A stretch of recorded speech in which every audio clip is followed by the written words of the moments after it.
Саламатсыздарбы каналдын катталуучулары, көрүүчүлөрү. Бул каналыбызда орус тилин жөнөкөй жалпак тил менен чогуу үйрөнөбүз. Көбүнчөсү орус жергесинде иштеп жүргөн мигранттарга күнүмдүк жашоодо колдонулуучу сөздү жөнөкөй жалпак тил менен үйрөтүү биздин каналыбыздын максаты. Бүгүнкү видеобуз Исхак Мамасалиевдин "который" деген сөздү түшүндүрүп бериңиз деген комментарийине карата тартылган видео. Мына "который" деп жазган экенсиң, Исхак. Жок, андай "который" деп окуйбуз, бирок "который" деп мындай кылып жазабыз. Который, которая, которое, который, которая, которое деп эле окуй беребиз. "Который" дегенди эки мааниде түшүнөбүз. Биринчи суроо мааниде айтылат бул сөз орус тилинде. Который канчанчы дегенди билдирет экен. Бир нерсени санап атканда, убакты мисалы саат деген санайбыз да. Биринчи саат, экинчи саат, 3 саат, который час, кайсы убакыт болду, кайсы саат болду деп сурап атат, мындай сөзмө сөз кылып турсак, мисалы канчанчы саат азыр? 4 болду, 5 болду, 6 болду, 6 час, 7 час, 8 час деп айтып кое беребиз. В котором году? Мисалы сизге бирөө айтып атат, мен ушундай келип Москвага аябай жакшы иштеп кеткен бир жылы кыргыздар менен, андан кийин мына сен менен иштеп атам, ушунча жылдан бери кыргыздар менен иштей элек болчумун десе, сиз сурайсыз канчанчы жылы болгонун сурагыңыз келсе, ошондо в котором году деп сурайсыз сиз. Канчанчы жылы, кайсы жылы болгон бул? Тактап атасыз да. В котором году это было деп. В который раз захожу, канча жолу кирип атам. Мына бул да деле канча деп атат, канчанчы жолу кирип атам, а сен жоксуң. Кечке администраторго барып атасыз, барсаңыз эле администратор жок, анан кирип айтасыз: в который раз захожу, а тебя все нет и нет. Канчанчы жолу кирип атам. Ошондо бул жооп, суроо иретинде болбосо сөзүңүзгө канчанчы деген суроону кошкондо айтылат экен, который деген сөз. Который, которое, которое. Бул окончаниясы жанындагы сөзгө байланыштуу эле өзгөрүп кете берет. Час деген слово мужской барбы да, ошон үчүн который час, которая коробка, которая минута, который год. Экинчи мааниси мындай экен.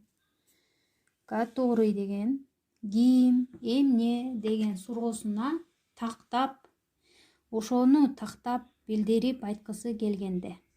Кто, что деген суроолор, Кто жандуу, что деген жансызга берилебиз.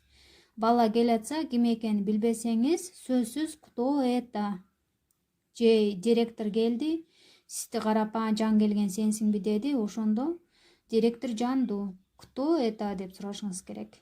А жансыз жерде жаткан нерсенин эмне экенин билбей атасыз, что это деп сурайсыз. Ошол кто менен что деген сөзгө тиешелүү ататоч бар, мына существительный. Ататочту тактап айтасыз, тактап көрсөткүңүз келгенде. Люди, которые сидели дома. Элдер үйдө отурган дейт. Кайсы элдер? Үйдө отурган элдер не болели, оорушкан эмес. Үйдө отурган элдер деп тактап атасыз. Телефон, который мне нравится. Телефон, мага жаккан телефон. Мага жаккан телефон стоит дорого. Кымбат турат экен. Кайсы телефон? Сизге жаккан телефон. Что деген сөз? Телефон, который мне нравится. Ушул телефонду тактап атасыз, сизге жаккан телефон экенин. Мальчик, который мне помог. Мага жардам берген бала аябай добрый, элпек экен деген. Оля, это девушка, которая. Оля, бул кыз работает вместе со мной. Мени менен чогуу иштеген кыз. Бул Оля деген кыз мени менен чогуу иштеген кыз деп муну да тактап атасыз. Ошондо кыргыз тилинде жаккан, мени менен иштеген, мага жардам берген, кан, ген деген мүчөлөр болот экен да. кыргыз тилине которгондо.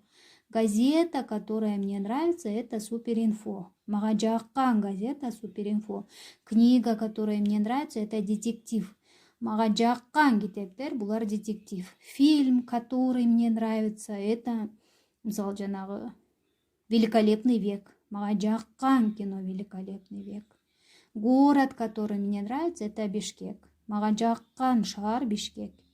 Ган ген деген кыргыз тилиндеги мүчөнү эле тактоо иретинде айтылган сөз экен. Ушул менен видеобузду аяктайбыз. Дагы суроолоруңуз болсо комментарийге жазыңыз. Кийинки видеону сиздин комментарийиңиз менен дарышыбыз мүмкүн. Эгер каналга жазылган болсоңуз жакса нравится, жакпаса не нравится, лайк, дизлайк. Эгер катталбай эле көрүп аткандын бирөө сиз болсоңуз, анда подписаться, катталуу деген кнопканы басыңыздар.